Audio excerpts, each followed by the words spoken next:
Pinasalamatan ni Chief PNP Police General Nicolas Torre III ang buong hanay ng kapulisan sa ipinakitang suporta sa kanyang pamumuno sa isinagawang Monday flag raising ceremony ngayong umaga sa Camp Crame. At the outset, let me thank you all for the support that you've given me in the almost 1 month that I'm here as your Chief of the Philippine National Police. I'm very happy to note that based on the surveys, we are tracking positively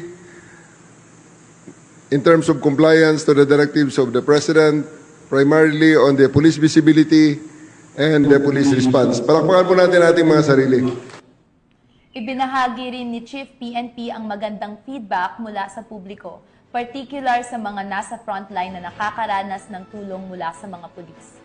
Gayunpaman, kanyang ikinabigla na marami pa rin sa mga kababayan ang hindi nakakaalam na muling paigting at inaayos ang 911 emergency hotline. I'm very happy for the feedback of our kababayan, especially those yung mga nasa frontline na nakakakuha ng tulong sa ating kapulisan. What I'm surprised is, marami ang hindi pa nakakaalam that we have effectively reorganized and recalibrated yung 911. Marami tayong mga kababayan hanggang ngayon hindi pala alam at hindi naniniwala na ang 911 ay gumagana. Please help me.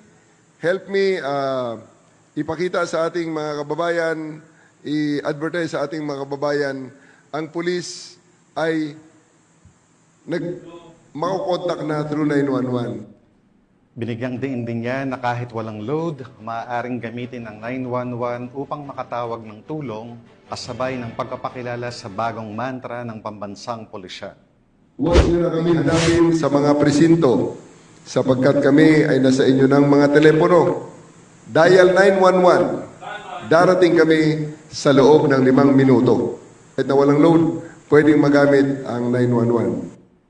Ang mensahe ni Police General Torre ay bahagi ng patuloy na kampanya ng PNP na palakasin ang tiwala ng publiko sa serbisyo, kahandaan at presensya ng kapulisan sa lahat ng oras.